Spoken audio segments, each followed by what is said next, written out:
detective thrill me. Thanks for joining us again. We had sugar-free Charles Bronson last episode. This is the real deal. Mm. Well, I don't know if we've done any Bronson before, have we? Yeah, we did a bit of Death Wish, and didn't we do like Death Wish 3? Oh, Death Wish 3, yes, we did. So we love them. We touched on We clearly love them. We touched on him. We touched on him briefly, but this one is 10 to Midnight from 1983. Strangely enough, Robert Bronzi's got a similar picture in the works called 12 to Midnight, which I watched the trailer for the other night. I'm fucking back. I'm in. Similar supernatural touch. Yeah, Can you but- tell me, did they dub him? No, I don't think they did. They need to dub him because Bronson's got such a The right sort of unique tone. Unique tone. I love the fact that they've given him a wife in this one. I was going to say, fucking hell, talking about rubbing two sticks together. I don't think we're going to get a lot of fucking fire out of that. They need to dub him Yeah, that would be helpful. because that's, as I said, it maintains the mystique. Or potentially replace him with another actor. Yeah, but I mean, he looks so much like Bronson that it's really hard to do that. No, I didn't know who the fuck I was looking at when I was watching this.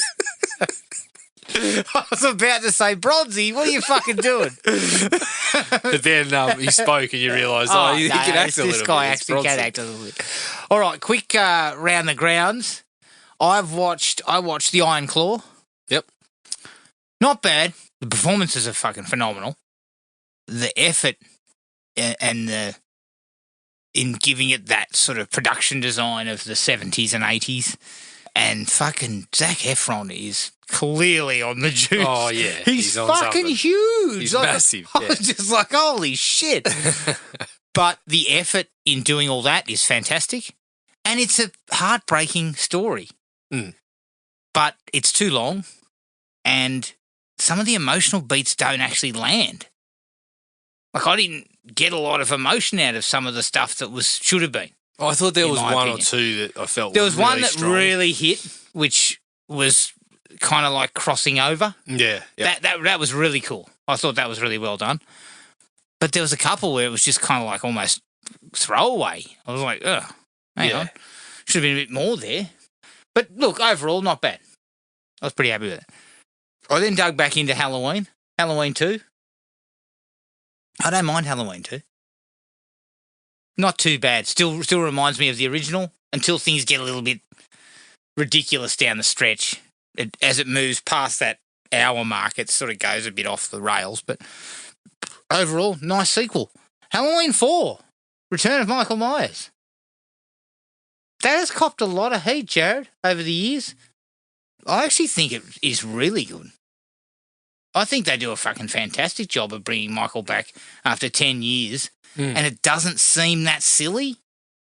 I mean, yeah, the little bit silly. guy's been in a coma for 10 years, but he got up and fucking walked away like nothing happened. But you swallow that. He's evil.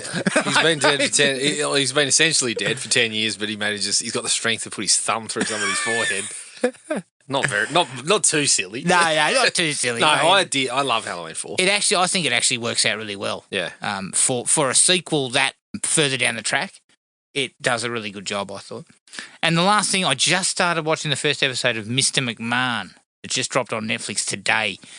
First 20 minutes, pretty engaging, and it'll be an interesting ride, I'd say, through, I think, 6 episodes. Mm-hmm. So pretty keen to check that out. But that's it for me. Yeah, right. Yeah, I didn't get a whole lot watched. Hmm. I was Deep into other things. deep into other things, mate. I was just, Hanging out with up Andrew to my Gaze. eyes in basketball for 4 days over the weekend, flights to Perth. Like, it was, great stuff. But I managed on the flight over to get two views in. Hmm. I watched the latest Bad Boys. Yeah, what do you think of that? I didn't mind it. Yeah. I didn't think it was as good as the one before, but it maintained a little bit of what they recaptured. Look, I'm done with Will Smith. I wouldn't mind if I didn't see another Will Smith movie. I think the whole slapping thing and all that sort of stuff, it's like, yeah, okay, I'm kind of tired of I was tired before that of like the whole family just trying to keep themselves in the public eye. Mm. And so after that, I was even more tired of. So you're pretty of it all. tired. So I'm pretty tired of Will, as much as I like him as a performer sometimes. Yeah. I just thought this was exactly what you get from him. I actually thought Martin Lawrence was way better in this one. Mm. I got a few laughs out of his fucking spiritual shtick. Okay. And carrying on about how, a near-death experience kind of changes his perspective and whatever. I got a couple of laughs out of that. Yeah. I don't mind the fella that plays Will Smith's son. Yeah. I thought he was okay. Yeah, he's okay.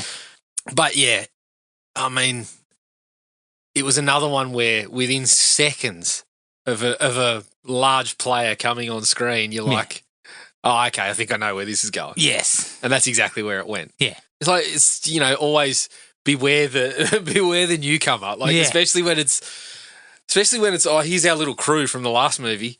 Oh, there's a reasonably well-known actor who just happens to be introduced as kind of but this is the thing, on the crew. Why can't you just subvert that slightly?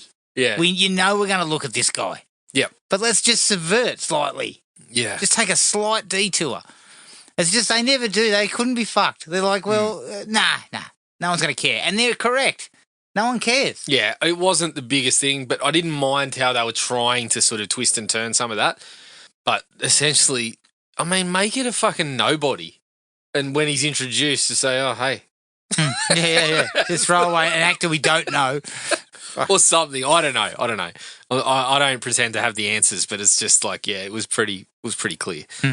I then watched I Saw the TV Glow. Oh, yes. How was that? For a long stretch of it, I was right in because the show that they put on seems to have a strong sort of hint of like Buffy and Charmed. And I never watched Charmed, but I got a little bit of that in the kind of flashbacks to this. Buffy I was massive on. Yeah. So I kind of liked the aesthetic of when they were showing the old TV show, and the two lead actors I think are pretty strong. But she starts to get a little weird, like the representation of, I feel like I got what they were delivering in terms of a representation of I felt like some depression and a couple of little things in that direction. Yeah. It gets a little bit weird in how they bring that out. I'll just put it out there. You'll fucking hate it if you watch it. Is it on Shudder? I think it is. Well, it is in the States. It's supposed to be. I think it's going to come over here as well. So. If it turns up on Shudder, I'll probably give it a view. Yeah, you'll fucking hate it. I guarantee it. I know. I think I know your tastes. Yeah. And you are going to watch it and go, "This is fucking shit." Okay, fair enough. I'll take that. Now you're going to watch it. I am. Yeah, out of my fucking way to find it. Just to confirm, and you're going to come on here and say, this is bullshit. You're 100% correct. It's fucking shit. 1 out of 5. I guarantee it. I'm going to lock that in. Lock it in. 1 out of 5. All right. Okay. You heard it here. So I hope you'll have watched it by next week. So I might see if I can track it down. That was all I got to. Because I was up to my neck in basketball, Adam. Neck in basketball, fucking hanging around with rubbing elbows. Rubbing elbows with the luminaries. The cream of the Australian basketball crop. Yeah. Interesting. All right, let's take a break. Here's the trailer for 1983's 10 to Midnight. A sensational crime. An airtight alibi. We can't lay a finger on this guy. And a chain of evidence. Bring him in. Charles Bronson is a cop looking for a killer, and he's running out of time. Go ahead, stick me in. You can't punish me. When the guilty go free, the system is the crime. I'm a mean, selfish son of a bitch. But I want to kill her, and what I want comes first. Well, how come I've never heard him mention a daughter? It seldom crosses his mind that he has one. He's one angry man with someone to protect. Argue with your father. He can make a difference. You like hurting girls? I won't answer that. Girls won't have anything to do with you, but you get back at them, don't you? I won't listen to your filth. I gotta remind you about evidence obtained under Listen, we can't hold this kid. He's our man, Captain. Where'd he get him? Found some blood. He's lying. There was no blood on my clothes, and he knows it. How do you plead, Warren? Guilty or not guilty? Not guilty. The last thing I want to do is get involved with a cop. Well, I don't blame you. You know, I went back to the lab and I talked to the technician. And I asked him if Why didn't you ask me? True, Lieutenant. You planted the evidence. You know we why. could nail him sooner or later. After counting how many more dead. He had to be stopped. Forget what's legal. Do what's right. After all the evidence is in, he'll reach his own verdict and execute the sentence by the deadline when there is no justice. This man is the law. 10 to midnight. Charles Bronson, Lisa Eilbacher, and Andrew Stevens in a Golan Globus production of a J. Lee Thompson film. 10 to midnight. 10 to Midnight from 1983, directed by J. Lee Thompson, who directed The Guns of Navarone. It's produced by Lance Houle, who produced Crocodile Dundee in Los Angeles, and Pancho Kona, who produced Death Wish 4 The Crackdown. It was written by J. Lee Thompson, who was uncredited, and William Roberts, who wrote Major Payne. It stars Charles Bronson as Leo Kessler, Lisa Eilbacher as Laurie Kessler, Andrew Stevens as Paul McCann, Gene Davis as Warren Stacey, Jeffrey Lewis as Dave Dante, and Wilfred Brimley as Captain Malone. The budget was $4.5 million. The box office was $7 million worldwide. Charles Bronson, 61 at the time, had plastic surgery in order to make himself look young enough to play Kessler. Yeah, worked a treat. How the fuck do you do plastic surgery on that fucking mug? Like, it's granite. Like, that face is granite. Yeah. Like, He it's kind of granite. resembles a mad ball. He's kind of all He's squished just up. squished. But also, it's like there's no room for plastic surgery there. No, in my opinion. Yeah, what are you stretching? There's not much there to stretch. I can tell you right now, he did not look any less than 61 years. Yeah, he looked he looked about 59. So it worked. Yeah. It worked well. Well played. All right, 10 to midnight, Jared. What do you give that? I was, will I say pleasantly surprised? I think I will, Adam. I was pleasantly surprised. Pleasantly surprised. It's got a few canon-esque sort of touches, but it's not as kind of out and out goofy in parts as some of the canon stuff is. Obviously, there's a few parts that start to straddle the line a little bit, but I think a pretty decent performance from the fella that plays Stacy kind of works reasonably well for the killer. I think Bronson is good to watch in this, and I don't know how.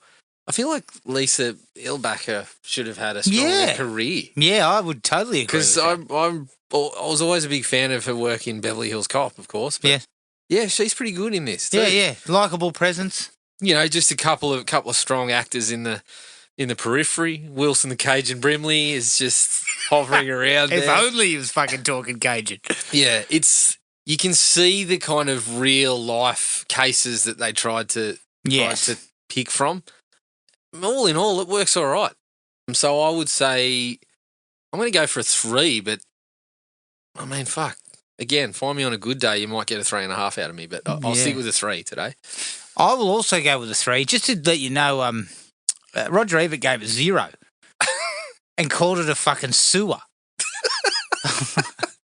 I can see why. And look, you know, don't get me wrong, I understand Roger, but unclench your fucking ass cheeks. Look, Roger had a tendency to, overdo this kind of shit. If there was a portion that he didn't like, and I know exactly what he wouldn't have liked, it would have been the way that old mate was talking on the phone, and the gratuity. Look, there was gratuity. The violence was gratuitous, and so was the nudity. No one's fucking questioning that. And it's kind of, you know, it's a pretty straight line to this guy feels like he was mistreated, and so you know he's going to take it out on women. Yeah. And you can see that, and that's one of the downsides of the movie is that it's not a very nuanced take on.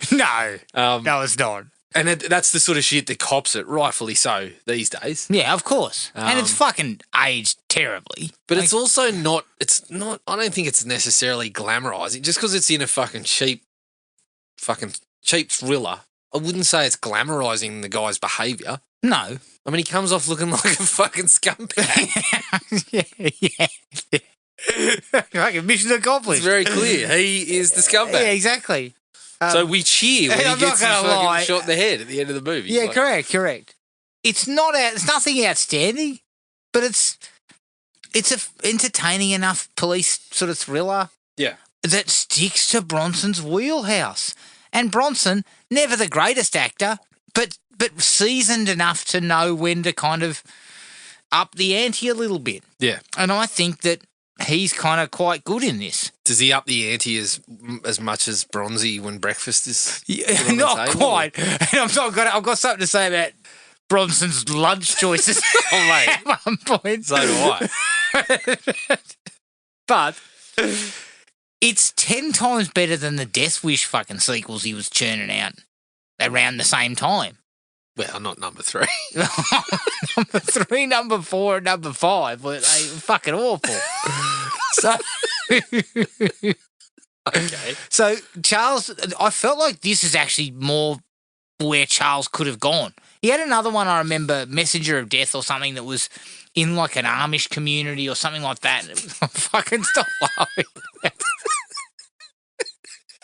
You should have just stopped at the title. I have and then you continued know, on. I have you know, fucking Witness, mate. Witness is in an Amish community. Yeah, I know. Fucking but classic. Charles Bronson in an Amish community. Yeah, I know, he sticks out like dog balls. Actually, the more I hear that, the more I want to watch it. So. I think it's an Amish community. I can't remember. It was also directed by J. Lee Thompson, and it was also more of a thriller. It wasn't an action film, a revenge film, or anything like that. And it was better. It was also a canon film. Yeah. So I think he should have perhaps segued into that instead of trying to fucking trot out that shit later on. That was the Death Wish films. Yeah. But overall, I had a decent time with it. 3 out of 5. Same. Straight out of the gate, a fucking manly cast of craggly seasoned pros. I mean, I'm not joking. There was 25 testicles on that set. I mean, all of them had like 4. Yeah. I mean, could we squeeze Tom Atkins in there somewhere in there? If Atkins had a small role as a cop, I mean, fuck, what a movie. Yeah. But look, a solid cast of seasoned, kind of craggly old guys. Yeah. There wasn't much room for females on the police force, obviously. No. You had to be over 50, or otherwise you're going to be hazed 50. mercilessly. Yeah. Oh, fuck yeah. You had to have a bristling mow. Yeah. And you definitely had to shower in the men's locker room. Like, it's a fucking must. But then throw in Lisa Elbacker, who I think is really, really good. Yeah, I wonder why her career didn't get bigger. Maybe she didn't pursue it that strongly, but she was a really solid performer. And then you throw in a young Kelly Preston, briefly in there, which I liked. She and is it Andrew Stevens that plays McCann? Yeah, they work pretty well together. Yes, they sell it. They sell it really well. She's kind of a bit more warm. I'm not going to lie to you. The romance angle is fucking not earned a fucking lick. No, but really. But it's one of those ones where you allow those two actors to kind of work with it a little. Yes. Which they do. And she, as I said, she's like a really warm presence. And you can see her kind of breaking down this guy's... Yeah. You know, he's putting the walls up, he's on the job and that sort of thing. And then he's kind of like starts to become a little interested. But what I like about that is there is nothing on the page, but those two managed to get something out of it. Yeah. Something. And as I said, it's not earned a fucking lick at all. But anything that is earned is because of them, not because of how it's written. Yeah. So I agree. I think she's a really good presence, and I actually think Stevens is pretty good. Yeah. Like he's kind of wide-eyed at times, but then you start to see a little bit of steel. Well, those three, Bronson, Stevens, and Lisa Elbacker, you spend most of the time with them, and they all work pretty well together. Agreed. Look, people laugh about him nuding up. And fuck, I saw enough of his bush to fucking last me a lifetime. Yeah. And, of course, they did a couple of the old Austin Powers moments where something was right over his junk. Yeah. Which was ludicrous and fucking piss funny. But the whole idea of him nuding up and committing the murders and then kind of getting away without leaving behind anything or having anything on him, Yeah. and it works for the plot. Yeah. I does. actually thought that was kind of neat. I'm going to circle back to that. Silly, That's something but neat. But I think, yeah, in terms of the story, it's just an easy way to understand. Okay, this is the issue. This is how this is why the police are going to struggle with it. Yeah, but also I like it cuts back into the whole kind of corruption angle. Yeah. Yep. That you know, spoiler alert, I feel like they undersell. Yeah. You could have done some more decent things with that. You I could think it have, would've but been I think as it is, it still does the job. Yeah, it does. It does the trick, but I felt Yeah. like I could have gone a little further, and it would have been quite interesting. Yeah. Oh, there's a Canon picture, so why? But just to Someone differentiate it a little bit. Someone it's fine. said interesting, and they went, no. Well, essentially they just whip it out for a quick plot point, and then they just fucking race on to the next one. Yeah, exactly. Don't worry about digging into Bronson's character and all that sort of stuff like that. We don't need to do that. No, we don't need to do it. By the way, our killer seems to get a bit of brute on. Does I he? think pre going out. And I'm thinking that is the fucking stink of the 80s. That Yeah. I don't want to admit to this, but I still You still wear, bro. wear a bit of Yeah. brute stick under the Get arm. with the times, mate. I mean, Bronson. Get some Dr. Squatch under your arm. Bronson would have been bathing in that shit in this Oh, period of fuck. time. Bronson wouldn't have even needed to use it, and he still smelt like it. That's where they got the scent from. Yeah, Fucking exactly. Bronson's It armpit. was his sweat. They bottled his fucking sweat. They sell it. You know, one thing that and fucking Roger Ebert ripped the absolute fucking bejesus out of this bit, but I actually thought they did all right. The whole death message when he goes to the family to explain their daughter is dead. Yep. And they come out and they meet him and they're like, "Oh, Leo, you know, where you been?" You know, and they're all excited and everything. And then he says, "Oh, can we go inside?" Yep. And earlier, just in the car before, he said, "You put your emotions away, like you don't deal." And then we cut away from the house and we come back and we just see Bronson leaving, getting in the car, and he's looking a bit flustered and shit. And he's like, "You leave your emotions behind or something." And he's like, "Jesus Christ. Don't let your feelings become involved." Yeah. He's like, "Jesus, can you drive Yeah, he's rubbing his you fucking drive any quicker. faster?" And I like that because Well, I it was a thought little it was bit more subdued. Well, it was an easy way to show his fucking emotions are. He's got the shits, but it's not because you're going slow. Yeah. He is emotional without having to show it. It's a really easy way to show that his emotions are involved. Yes. Without having to show him break down or something like that. Yeah, look. Something he could clearly not have done. Roger just could not hold his biases. You know, once something got him riled up, it was fucking, And it's part slasher movie. That's part of the reason why I fucking hated it. Prior to that, though, I actually dug, like, the cinema when Stacey is making an absolute pest of himself. Yes. And I was like, "Oh, you fucking, like, what are you doing? Like, just ease off." And then I was like, "Oh, I see." He's using it as an alibi. He's creating an alibi for himself, and, you know, then it wraps around, and I like that. Yeah, I thought that was all Again, okay. It's pretty straightforward, but it shows a little more than something that Cannon would normally do with something like this. Well, how many fucking murderers these days have tried that shit? Yeah. Oh, I went to the movies. Or But it I was went to also this, an or- era. It was also an era when that shit was relied upon. Yeah. Oh, we spoke to a few people and they said he was here. Yeah, Like he was being an asshole in the cinema. You didn't necessarily have the prevalence of the videos. It was a couple of years before DNA was bringing people Undone. Yeah, I agree. I thought that was pretty handy. Yep. The first interview with Stacey in the apartment. Yep. That's solid. Little bit of cat and mouse, kind of saying, "Well, I'm fucking smarter than you are," and Bronson kind of coming back with, "Well, not really." Yeah. Like the whole thing where he's reading from the diary that clearly Stacey wanted to get, didn't have, realised they'd got to it first. And then so it's like a chess match. They're kind of fucking trying to work around each other. And then Bronson reads out the whole thing that he was a pest and he was creepy and that. And he goes, "Do you know who that is? I'll give you a hint. You." Yep. What did you think of Stacey's vanity picture in the background in the gi doing the karate? Yeah. Was that him, was it? I'm pretty sure it was him. What about his fucking picture in the toilet? Fuck me. That came wildly out of nowhere, didn't it? Indeed, it did. Especially, like, I couldn't stop laughing when Bronson pulls out the... I mean, it's essentially a fucking flashlight or something. And Bronson's looking at it going... Which comes back around. Like, he doesn't even comment on it. This is where we get that, just that touch of canon. They couldn't help themselves. Oh, fuck. Yeah, Bronson just goes to take a piss. What does he find?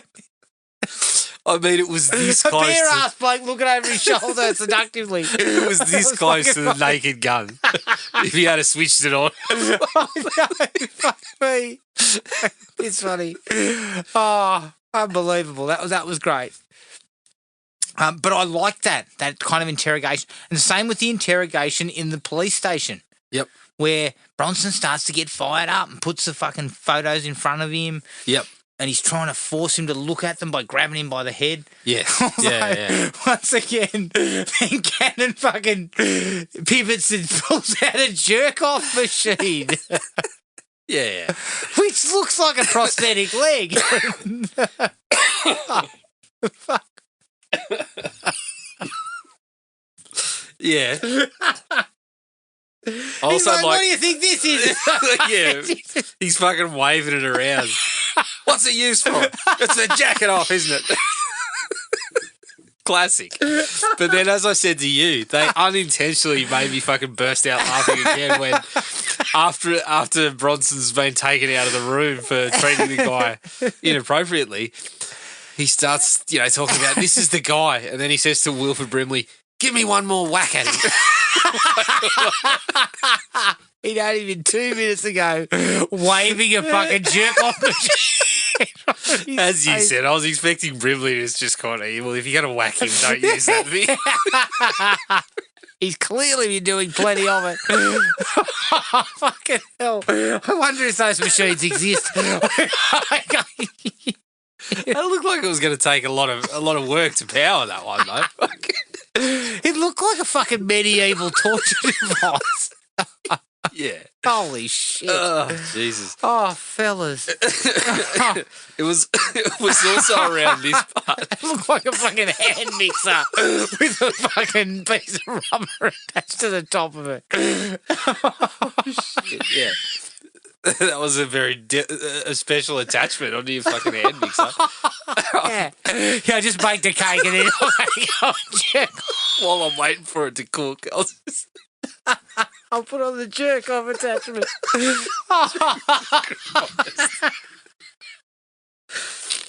Oh, good Lord. Shit. I also like that this part of the movie that there was multiple times where Bronson couldn't bring himself to refer to sex with anything other than he's reading out of the book. Did I want him to go to? Did I want to go to bed with him and all this sort of stuff? And then he starts going to the guy. When's the last time you made it with a girl?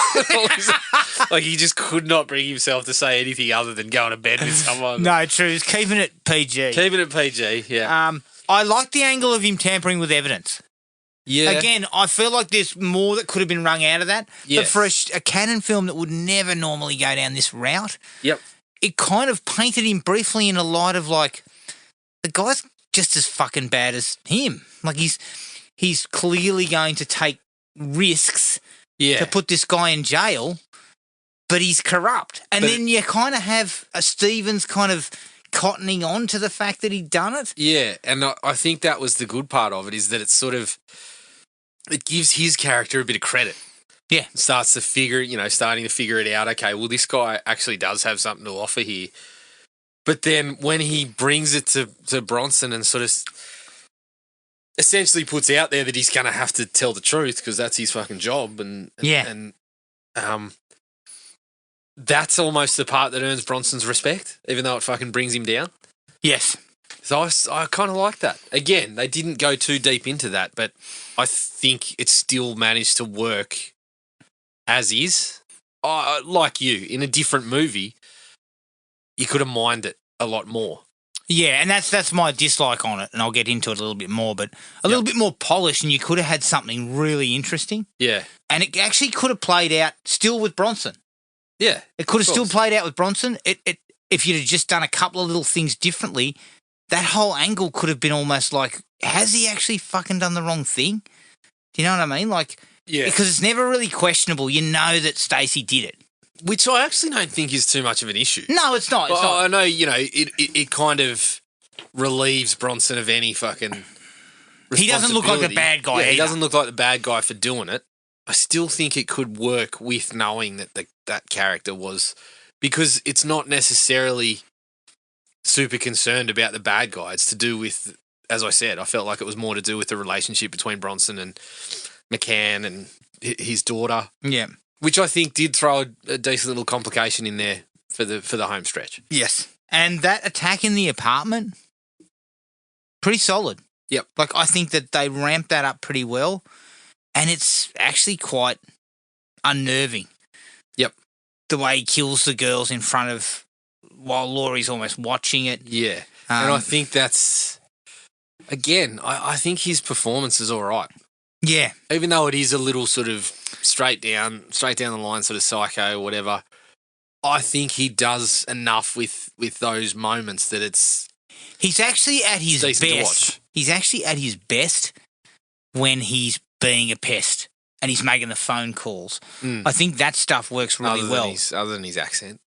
Yeah, that's a little bit off. You can But- tell he wasn't. Nah. He wasn't. Fuck, mate.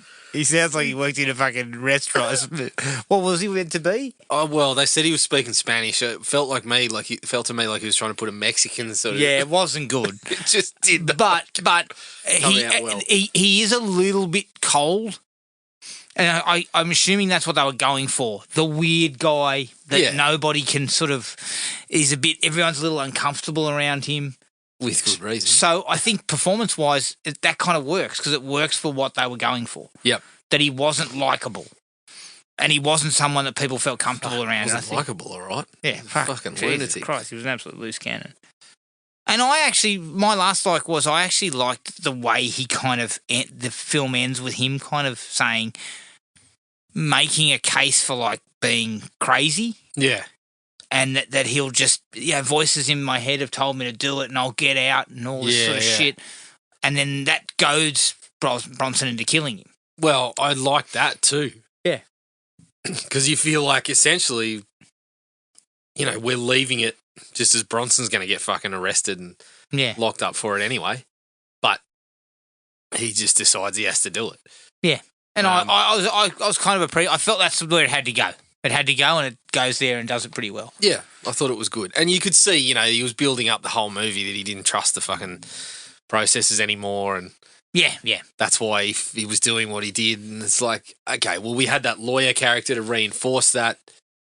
But, Charles, just do a bit of police work. You would have got him. Like, yeah. I don't think it was going to take much. you just had to make sure you had something. The guy was going to slip up. I mean, he was fucking running around the park in the nude at one point. Yeah. Somebody would have gone, hang on, I saw this guy fucking roaming around. I'm pretty sure it was him. He had no clothes on. Yeah. Someone was going to come through with something. Yeah.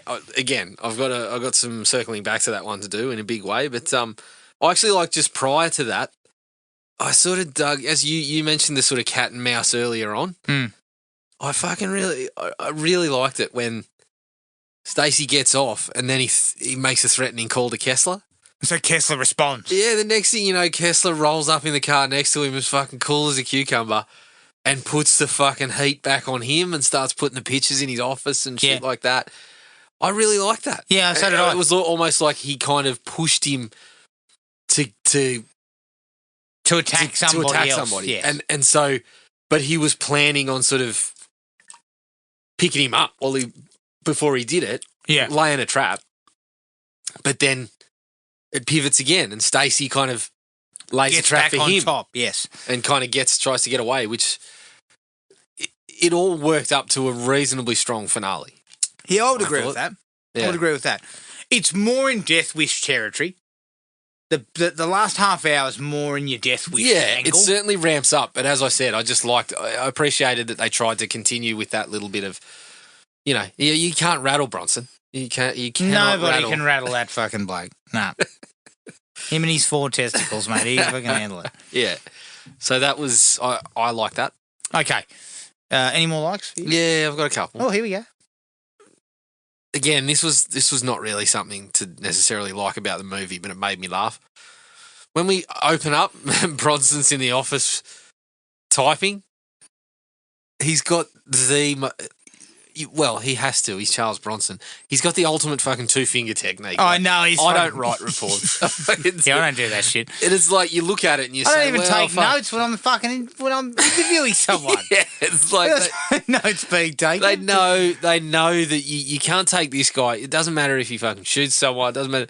We can't put him on administrative leave because it's fucking. There's no work being done. There's no admin being done. No. It takes fucking forever. I mean, he's typing away a report. That shit will take 3 weeks. Yeah. So we just leave him on the beat. It's easier for everyone. Yeah, put him out. He can investigate homicides, but then someone else is going to do his paperwork Exactly. for him. Yeah, I thought that was quite amusing. And I think this one might be on your dislikes, but Bronson sitting down for lunch fucking had me in stitches. I know. Fucking coleslaw and quiche. I hate quiche and coleslaw makes me sick. Charles, that what you pick up, you fucking pay for. That's how these buffets work. I thought the fucking quiche bit was funny because they lined it up like, he goes, I hate quiche. And the woman goes, why'd you take it? He goes, I thought it was pie. Yeah. And coleslaw makes me sick. And then he wanders off. And then he comes back later with chicken.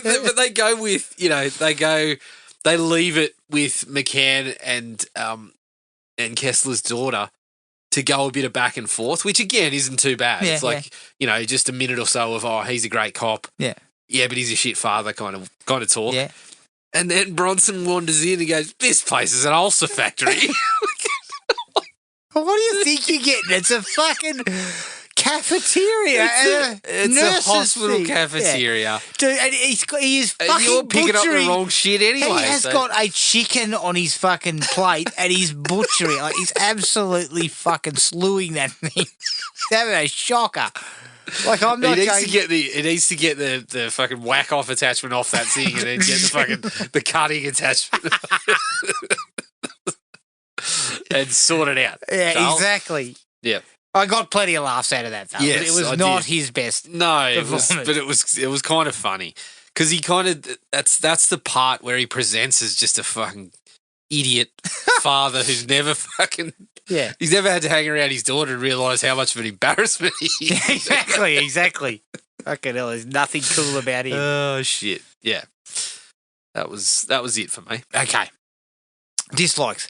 Because it's a thriller and not a Death Wish film or a revenge film, it's a bit slow. Just a touch. Not too slow, but it's a procedural, so it's relying more on dialogue and stuff. It's not a canon procedural. So it's relying on not much. But it slows down a little bit in the guts, right?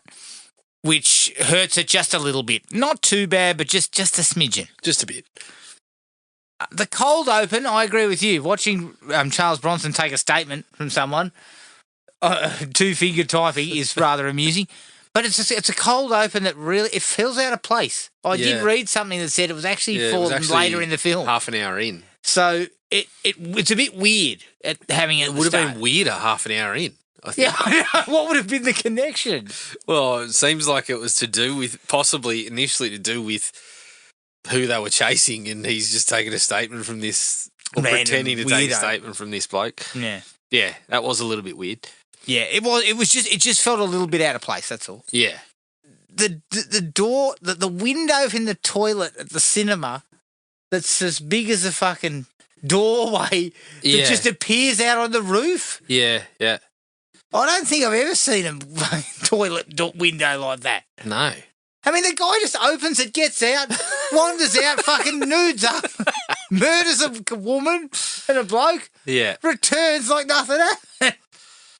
Yeah? He would have missed a substantial part of Butch Cassidy and the Sundance Kid. I question whether he's back in time for the credits and to talk to the girls, but we'll go with it. Yeah.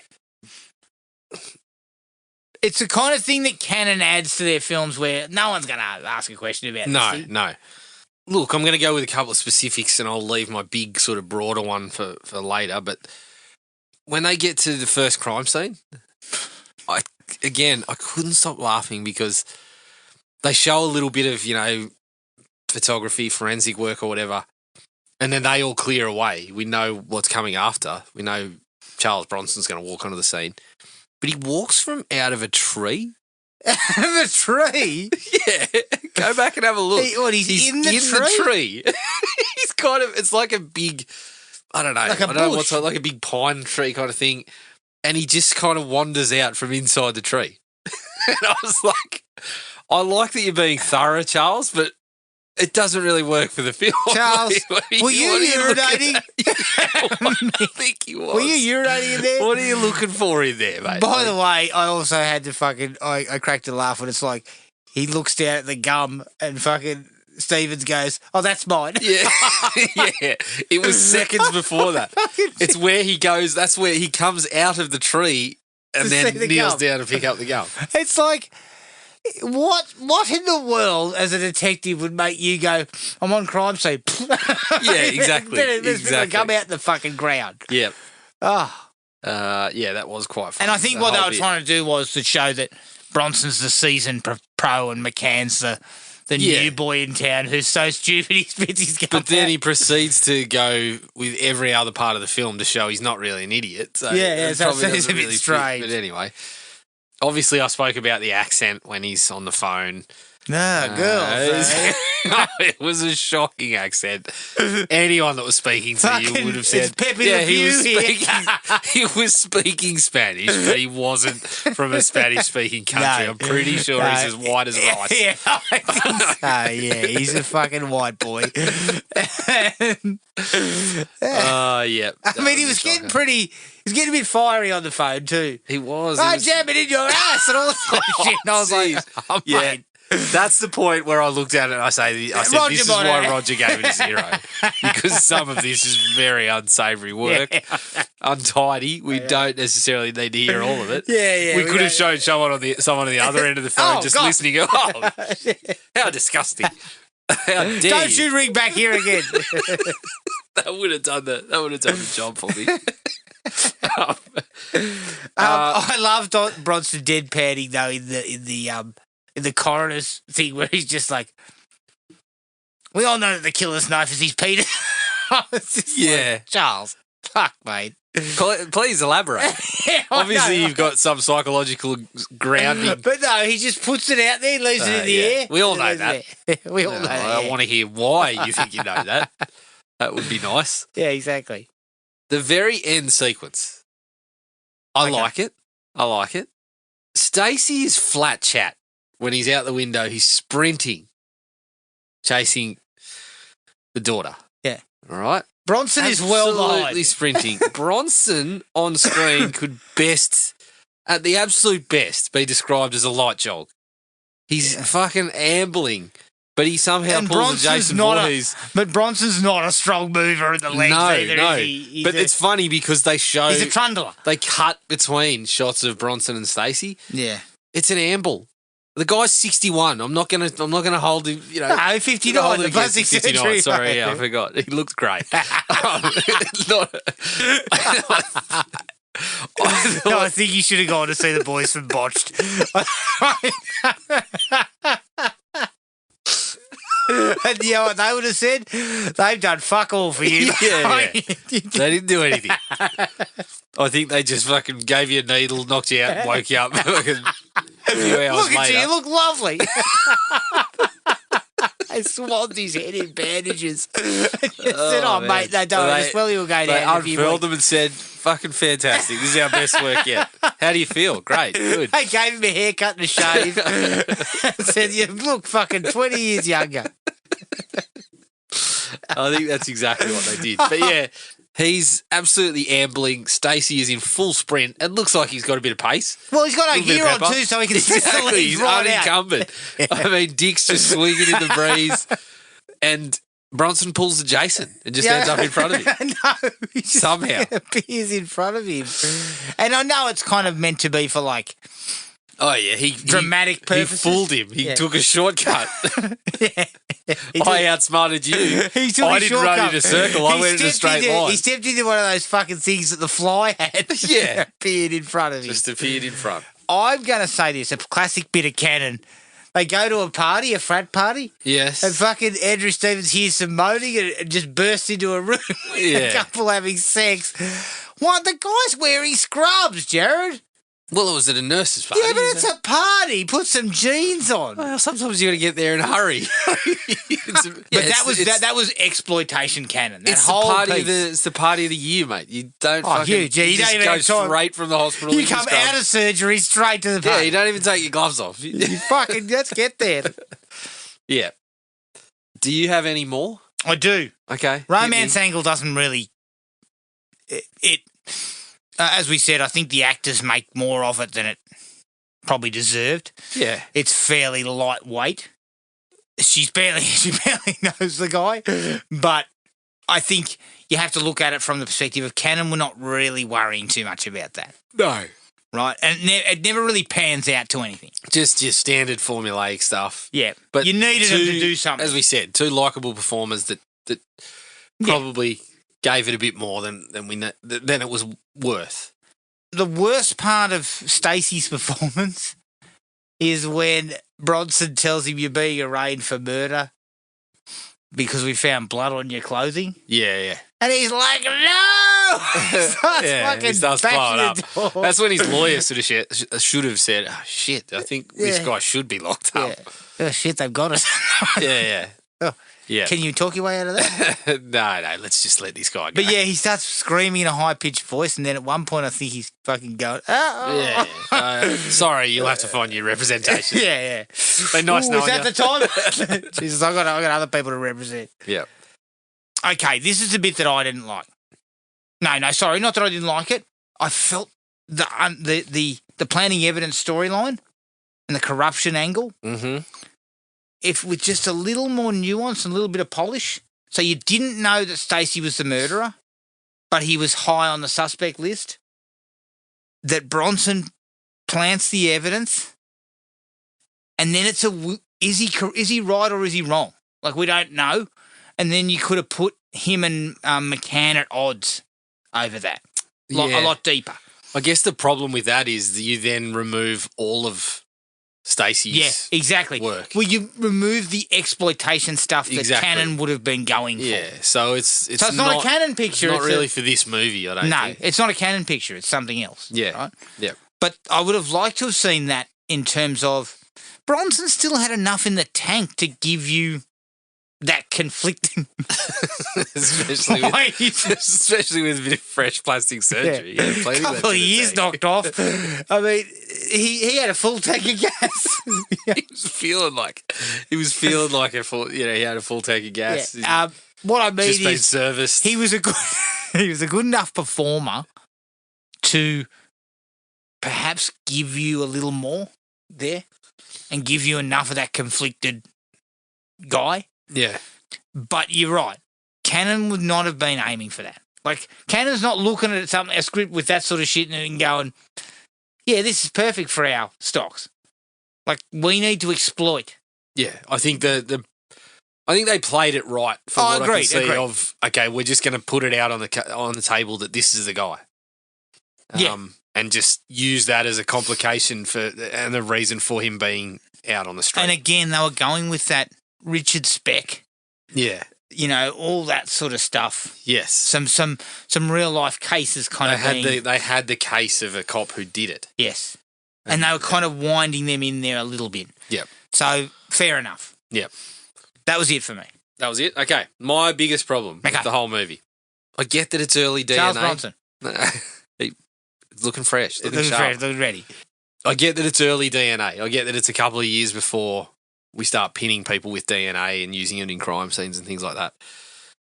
There's a huge complications with nuding up at a crime scene, Adam. Yeah. Guaranteed you've dropped a pube at every one of those fucking crime scenes. Yeah. Unless you're fucking shaving down every single time. So essentially you've just you've left more at the scene, Well, haven't you? your By nuding up. Head hair. Admittedly, that shit it's now been found to be kind of like useless. But the idea would be that you would have left some head hair behind, and in 1983, they would have pinned some shit on that. Yeah. So that's how they would have connected those crime scenes up in the first place, probably by hair. Yes. And I know they were going with outdoors. He was outdoors. But Adam, he's left other DNA. We know he's just used his fucking mixing attachment and then he's wandering out and nuding up at crime scenes. Oh, yeah. There'd be some spunk there'd be stuff everywhere. There would definitely be some semen. So there's, it's kind of funny to look at now that the big play is, you can look at it in the context of the time and say, yeah, all right, this works for the story. But it's kind of hard not to look at now and go, open and shut case. Yeah. After the first one. Skin cells everywhere. Yeah. But also, Jared, where the fuck did he go? Where did he go to wash the blood off himself? Correct. He's fucking covered in blood. Exactly. And then he's threading it places. He's back in the theatre. Yeah. Fucking clean as a whistle. Yeah.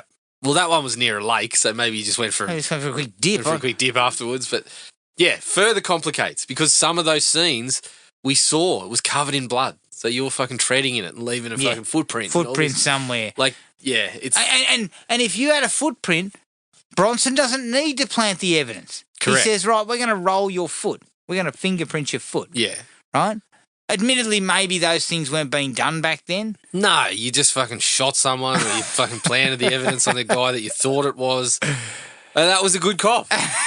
Yeah, the best. Mate, he was a fucking... Commendations coming out of his arsehole. Exactly. The idea of the blood sample being a specific type of blood, very rare, but also having... Was it hepatitis? Yeah. Dormant hepatitis cells. Okay, I get that. I still think that's not an open and shut case using that blood evidence. No. It was on his clothes. Yeah, but the fuck does that mean? Like, he could have... Didn't he say he dated her? Well, the bloke looking after the blood was fucking high as a kite. I know. Seriously, get off the fucking gudger. At least don't do it at work, you fucking idiot. In the toilet. Like, if you come out and smell like fucking gudger and your eyes are bloodshot, Bronson at least doesn't have you. Juice, mate. No. I was just down to your evidence. Of course not. I was using one of those fucking jerk-off machines. They've just done a drug bust, and I tell you, whoo, she's pretty fresh down there. You can smell it. Yeah, somebody's been burning off outside. Yeah, it just, yes. Looking at it now, I mean, these days you cannot leave a room without leaving behind part of you. Yeah. Like, and that's, now the DNA technology is so advanced that they can fucking find just about everything. Like, you can touch DNA. I mean, fuck. This guy would have been cactus. Yeah. Well, that was the only thing he did cover. Oh, yeah, glass. Oh, that's right. Yeah. But, when he accidentally stumbles back and fucking presses his ass against the glass of the window or something like that. Got him. Yeah, fucking got touched him. DNA, all right? We've got a fucking pressed ham over here. We've got a pressed ham. Little bit of fucking fecal matter. Might be able to match with someone. Yeah. We've got him. We've definitely got this guy. So, yeah, true. That was a little bit, looking back on it now, it's a bit silly. Yeah, just a little bit. That's all I had. Yeah, that was the same for me. All right. That was 10 to midnight. Jam. Yeah. Well, let's not say fucking pleasantly. You said pleasantly surprised, but I had fun with it. I actually thought it wasn't that bad. Yeah, it was pretty good. Like, I was expecting fuck. I thought I was going to be like, oh, man. Once you see Zero and Roger Avey, you're like, Jesus. This could be a tough one. Yeah, it could be a tough watch, but no, Roger, you were wrong, mate. I come right out and say you were very much incorrect. You can find us on iTunes, Spotify, Podomatic, and every place you get your podcasts. Send us an email at thrillme@ionet.net.au. Like us on Facebook, Thrill Me Podcast Australia, Podomatic at thrillme.podomatic.com. And we're on Instagram at thrillmepodcastau. Keep an eye on the Facebook page for the details of our next movie. But until then, take it easy, everyone, and we'll catch you later. Cheers. Find the podcast at Podomatic or on iTunes. Don't forget to rate and review. Like us on Facebook at Thrill Me Podcast Australia or contact us at thrillme, all one word, all lowercase, at iinet.net.au.